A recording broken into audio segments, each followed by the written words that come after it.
We begin the news of present of our all times news cycle with me, ALEVTINA KAKHIDZE. In present news, we are covering what is actually happening at 6th Moscow Biennial of Contemporary Art, where I am actually present as a participant, an artist from Ukraine, ALEVTINA KAKHIDZE. Yes, 2 letters of my second name are changed for a certain reason. Please check our previous news.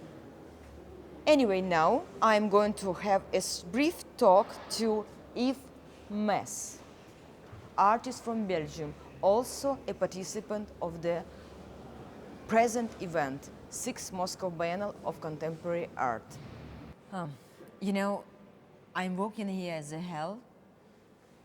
Till now I haven't found any time to look what is happening around Центральный павильон of VDNH. Maybe you could do it?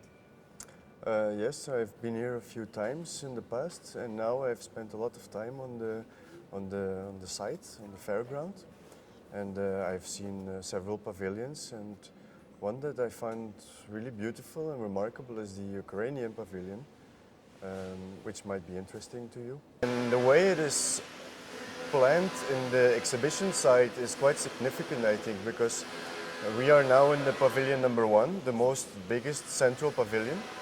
And around it are all these different country pavilions like Kazakhstan and Azerbaijan and so on. But directly opposite, in the same line as the entrance gate in the pavilion number 1 and the Cosmos pavilion, is the Ukrainian pavilion. Oh, really? So it's one straight line of 4 of the most important pavilions. And from the outside it looks really amazingly beautiful with these yellowish tiles, a lot of sculptures on top. Also like this pavilion number 1 with this big tower on top and this The star. the red star and the CCCP logo and everything. But it's extremely beautiful, and it seems like there is a crown on top, Okay. made out of this greenish pearl colors. Okay. It's a very beautiful one. Have you tried to come inside?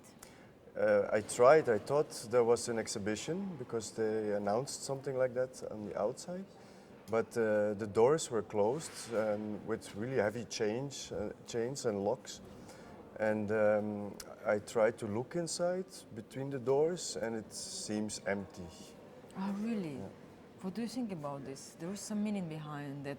Ukrainian pavilion is shining, still shining, and empty inside, or nothing is happening inside of the building.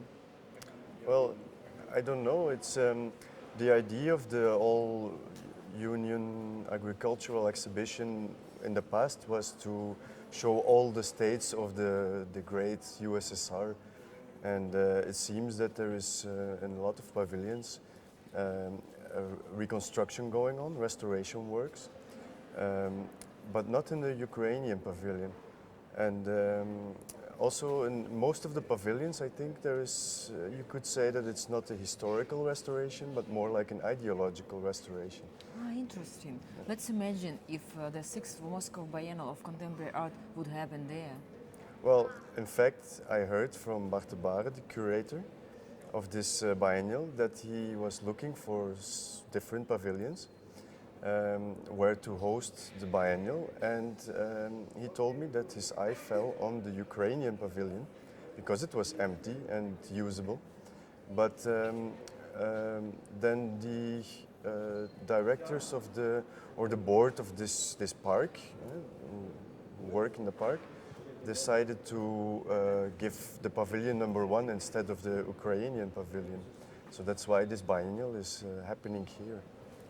Interesting. Maybe let's just imagine if it would happen, and we all are in the Ukrainian pavilion for the 6th Moscow Biennial of Contemporary Art, being in Moscow in 2015. Well,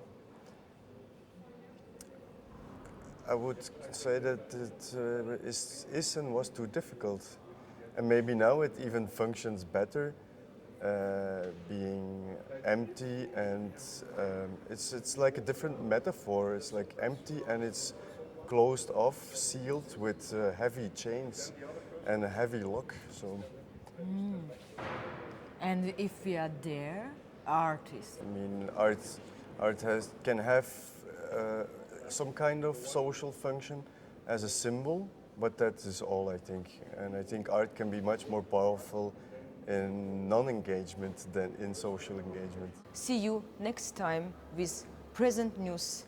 Yours truly, ALEVTINA KAKHIDZE.